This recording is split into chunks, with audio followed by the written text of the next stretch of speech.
the ministry of civil government, which is the divine origin and functions of civil government. Okay? So, doon ako mga kasama sa Dawn Watch na ako po yung nag-attend. Thank you, Win Ministries, for allowing me to join every morning, every 5 o'clock. I shared a portion of my presentation to them the other week. And quick question po sa bawat isa, no? Trivia, no? Practice po para sa atin. Who is this person on your left? Who is this person in the middle? Who is this person on your right? Next, and who is this person on your left? Is it David, or could you look at the coat?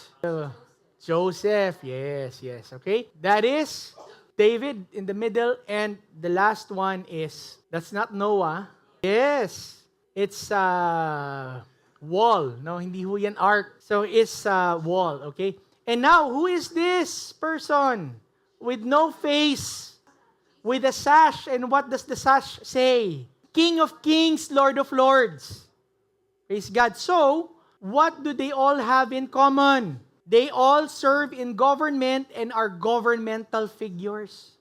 Yes, especially our Lord Jesus Christ. You see, when you are looking at your father, sometimes it's hard to look at your father, who is also a pastor, as the pastor, because he's your father. It's hard to look at your husband, who is a celebrity, because for you, he is your husband. But your husband could be a pastor, could also be a celebrity pastor or whatever. It does not mean that one excludes the other. It means that, yes, he is the head of the church. He's the great high priest. But he is also the King of Kings and the Lord of Lords, and the Lord of Kings and the King of Lords. So bakit natin biglang naisip that government position is such a dirty position? Well, because it involves power, a lot of corruptions happen, and the sinful nature manifests at its finest. If you were here last time, and I encourage you to watch the talk on life, liberty, and property, we talk about legal plunder. The tendency of sinful men when they are in power to commit the same sins that they themselves were installed to prevent, because power corrupts and absolute power corrupts absolutely. So Jesus Christ is the King of Kings and the Lord of Lords. King of Kings and hindi lang pastors of pastors, priest of priests. Yes, he is the great high priest, ang banal na saserdote. But 1 Timothy 1:17, now unto the King eternal, immortal, invisible, the only wise God, be honor and glory ever, ever, and ever. Amen.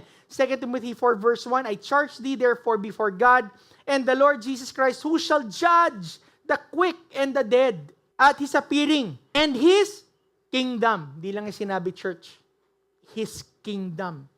Preach the word and be instant in season and out of season, reprove, rebuke, exhort with all long suffering and doctrine. Our favorite verse during Christmas time, kung hindi na ho kayo nagki-Christmas, kasi sabi pagan, hindi na pinanganak doon si Jesus ng December. But nonetheless, ang mahalaga si Jesus pinanganak, no? Sabi nila, Feast of Sukkoth, no? Because yung mga suka nandun. Okay, so, what does it say? Isaiah 9, 6 and 7. For unto us a child is born, and a son is given. You see, the son was not born. The son, Christ, was given. The child, baby Jesus, was born. And the government will be upon his shoulder. And his name will be called Wonderful, Counselor, Mighty God, Everlasting Father, the Prince of Peace. Of the increase of his government and peace there will be no end upon the throne of David and over his kingdom, to order it and establish it with judgment and justice from the time forward and even forever. The zeal of the Lord of hosts will perform this. Jesus Christ, the government shall be upon the shoulder of Christ. Not only the civil government, the self-government. He rules our hearts. He rules our conscience. He rules everything in us. And He rules our family. Amen? And He is also the ruler of our ministries. He is the ruler of the nations. The government shall be upon His shoulder. That's why the name of His attributes, the attributes of God, of Christ, Wonderful Counselor, Mighty God, Everlasting Father, increase of His government, there will be no end. So He's a governmental figure. He's a ruler. So it is God who sets up kings. Let every soul be subject to governing authorities, for there is no authority except from God, and the authorities that exist are appointed by God. Daniel chapter 2, verse 20 to 21, Daniel answered and said, Blessed be the name of God forever and ever, for wisdom and might are His, and He changes the times and the seasons. He removes kings and set up kings. He gives wisdom unto the wise and knowledge to them that know understanding. So sino ho ang nagre-remove ng kings and nagsiset sa kanila? The sovereign King of all. And last, now therefore thus you shall say to my servant David, Thus says the Lord of hosts, I took you from the pasture, from following the sheep, to be my ruler over my people Israel. So it is God who sets up kings. So wag humayayabang ang mga naghahari-harian. I know I'm a congressman first before I'm a Christian. What does it mean? By the way, you entered Congress and you left your faith outside. Wag na nating iboto yung mga ganun. Hello? Ibang congressman, no? Buti nga at magbago tayo. Because we owe everything to Him. So, who is this king raised by God? Kasi wala yung isa. I will raise up Cyrus in righteousness and I will make all his ways straight. He will rebuild my city and set my exiles free, but not for payment or reward, says the Lord of hosts. And who is Cyrus? He is a pagan king. And God called Cyrus His servant because God is the one who has a purpose. In Ezra chapter 1 verse 2, this is what Cyrus, king of Persia, says. The God of heaven has given me all the kingdoms of the earth, and He has appointed me to build a temple for Him at Jerusalem in Judah. If you do not know Cyrus, it is God who raises kings and leaders. Okay? Now, what is now the origin? No, sabi niya, Pastor, bakit naman sa third part muna itinuro yung origin ng government? Because all of the things that we studied, part 1, part 2, foundational. Now we talk about where does the concept of government, civil government that is started in the Bible, okay? Genesis chapter 6, verse 5 to 8 talks about the Great Flood. So the Great Flood, we know that sin, because of the fallen nature of man, in Genesis chapter 3, ano nangyari sa Genesis chapter 3? Kinain ang bunga ng puno of knowledge of good and evil. Violated what? The law of God, the will of God.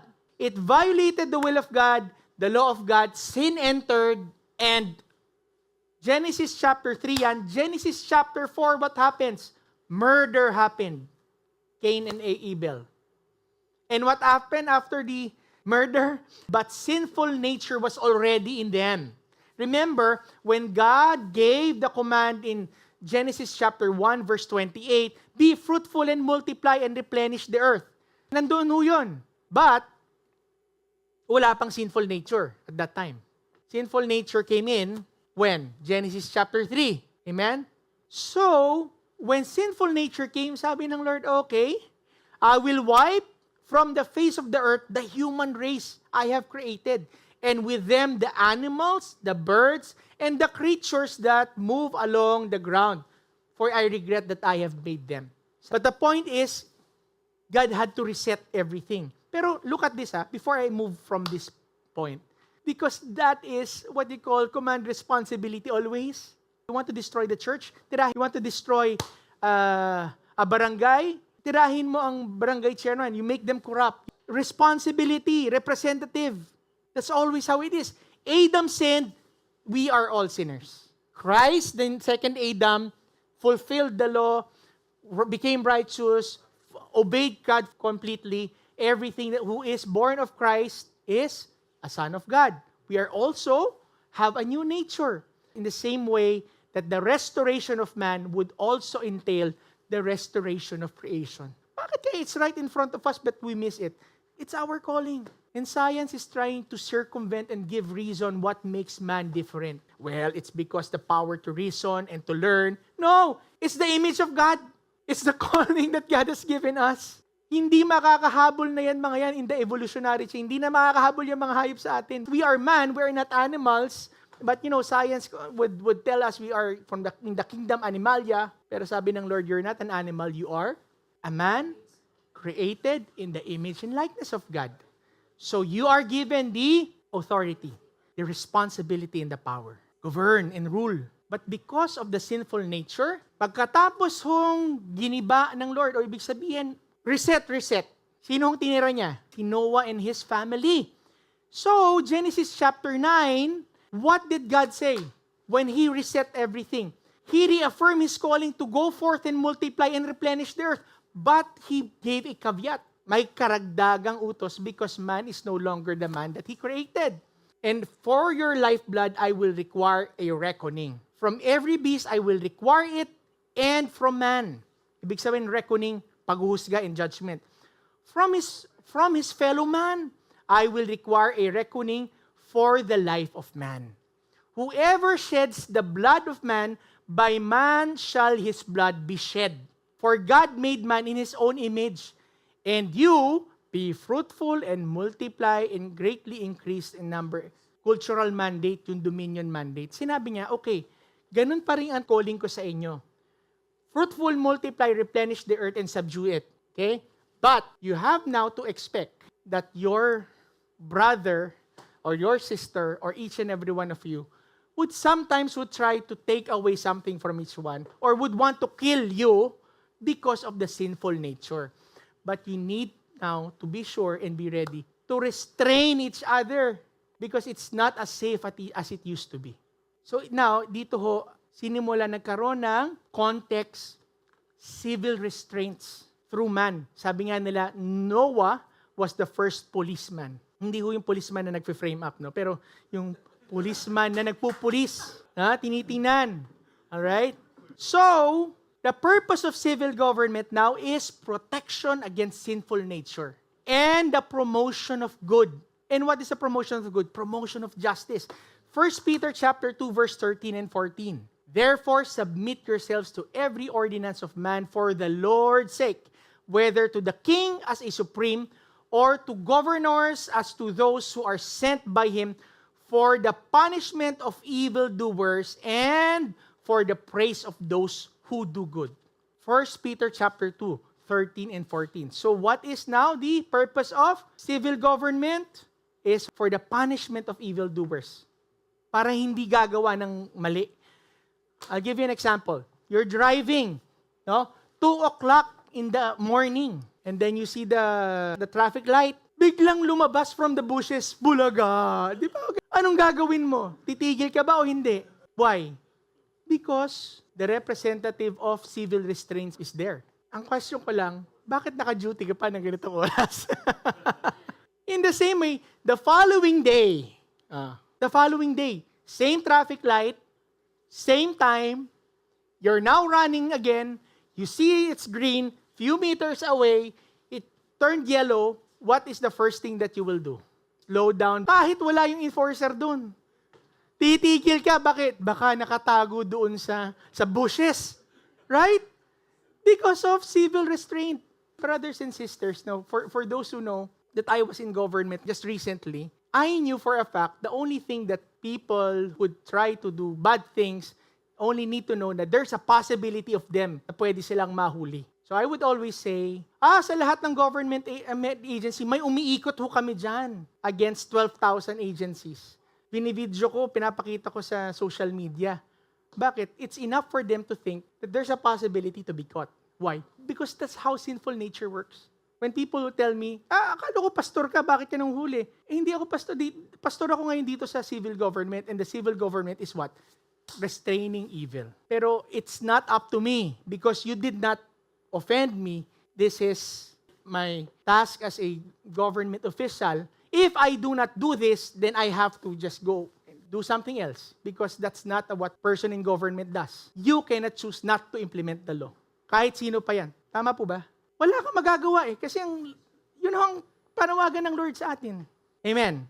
So, it's protection from the sinful nature. Every morning when I would pray, ako medyo nag-deviate ako ng konti kasi i-share ko lang ho sa inyo because, I'm not talking out of no experience at all. Siguro, as a 37 years old, I don't know if there are many during the time who experienced to be in a cabinet level.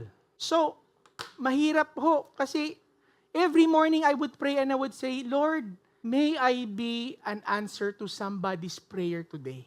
Kasi Lord, hinihingan siya, hindi niya makuha-kuha. Lord, ang dami ho niyan sa aming bansa. I cannot handle everything, but at least this one I can. This one I can. This one I can. Because to keep their hopes alive, not because of government, but because you want them to understand that, when you pray, something happens. And I was very cognizant. Hindi ito panghabang buhay, matatapos to. Don't pull your punches. Just do everything that you can. Because of this understanding. Protection against sinful nature. Promotion of the good. Ibig sabihin, kapag may ginagawang mabuti, purihin mo. Because the ministry of civil government is what? Because no authority except that which God has established. All authority are ordained by God. Whoever rebels against the authority is rebelling against what God has instituted. For rulers, they bear the sword, and they are servants of God, whether they know it or not. Ang rule natin mag-pray, ang rule natin, pangaral ho natin ang tama. In the same way that a father who abrogates his role and he thinks that he has no responsibility when he is actually the pastor of the family, mananagot siya sa Lord. But the child is called to honor and respect his parents. Because makasalanan, tayo pa din. But nonetheless, the office is a ministry unto God. The way that we treat our parents, the way that we treat our leaders. So the biblical view on civil government, quickly, civil government is a ministry and an institution ordained by God. Ministry po yan. Ministeryo po yan. If you understand civil government should be the least of the governments. Because hindi yan ang may trabaho na payamanin ka, bigyan ang lahat ng iyong pangangailangan sa buhay. It's a result of misunderstanding the role of the civil government. Kaya nang ganyan na nangyayari. If the individual, the self, the family, the church is solid and functioning according to the calling ng Panginoon, sapat na yun. Hindi niya kailangan manghingi, umasa kung kanino man. Because your blessing and my blessing is not dependent on whoever is ruling over us. It's dependent upon our obedience to the will and to the law of God. Amen po ba? Sundin ho natin, gawin natin ang pwede natin gawin. Magsipag ho tayo. Kaya ako ginagawa itong lecture na ito. Sabi ko nga, hindi mo naman ito binigay para sa akin eh. Walang binibigay si Lord sa atin just for us, for our aggrandizement. Because we need to continue to drill deeper.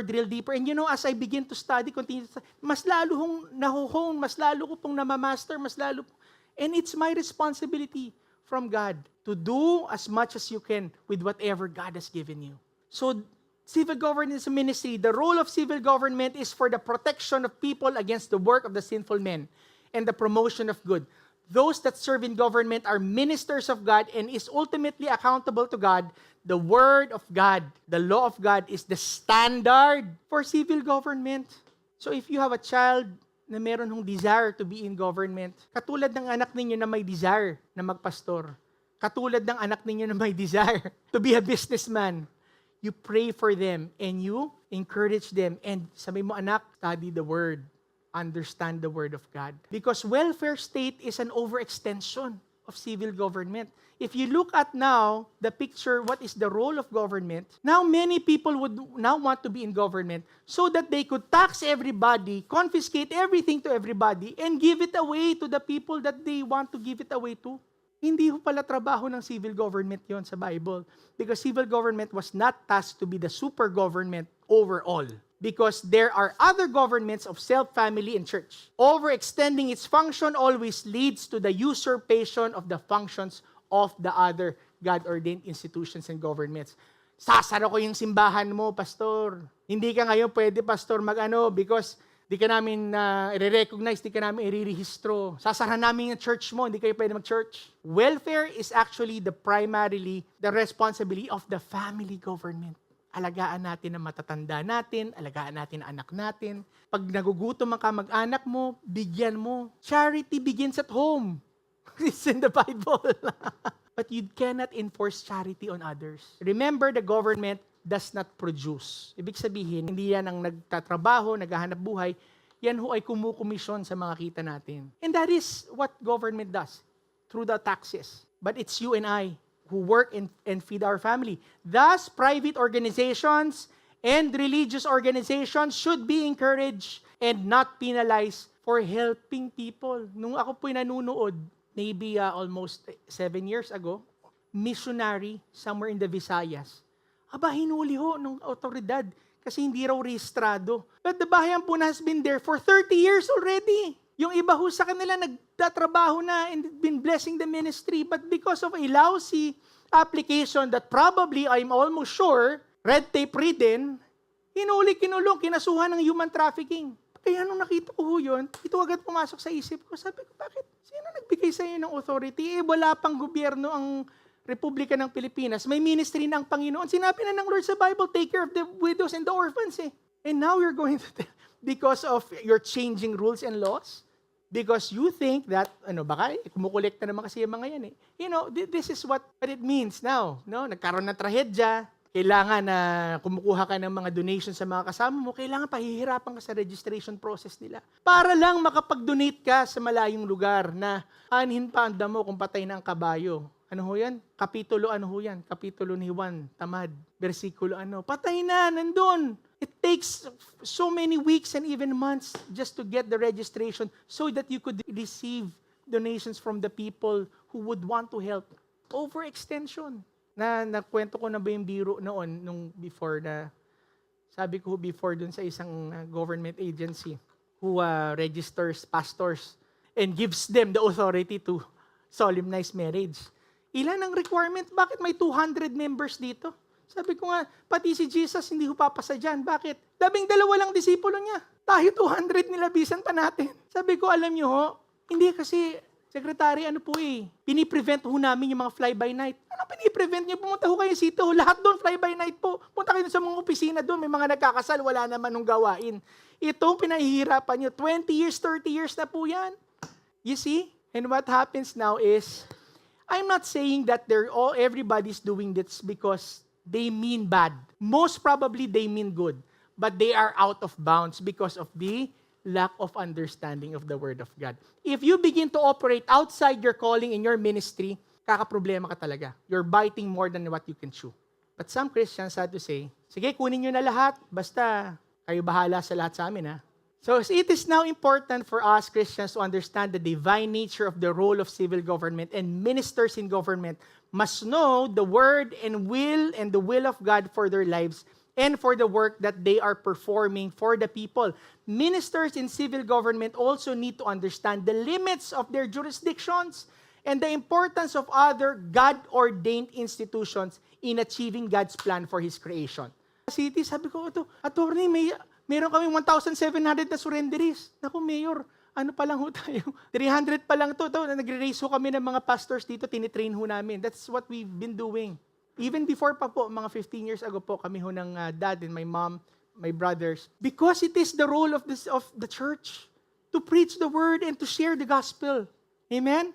Then we step in. Because when the civil government raises the sword, people will now look for salvation. Paano kaya kami magbabago? Natatakot kami. So a right understanding of biblical limits and jurisdiction of governments promotes the maximum freedoms allowed for individuals to exercise their God-given rights to life, liberty, and property. People who exercise their responsibility of life, liberty, and property finds their calling and builds their own wealth and achieves productivity and independence. They are not beholden or dependent on anyone or any government for their subsidy or provision, but they can be totally rely on God and His grace and help for their everyday lives. Pagka naintindihan ho natin ang divine nature ng life, liberty, and property, kukultivate po natin yan. Hindi tayo aasa kung kani-kanino. Yun ho pala ang kagandahan yan.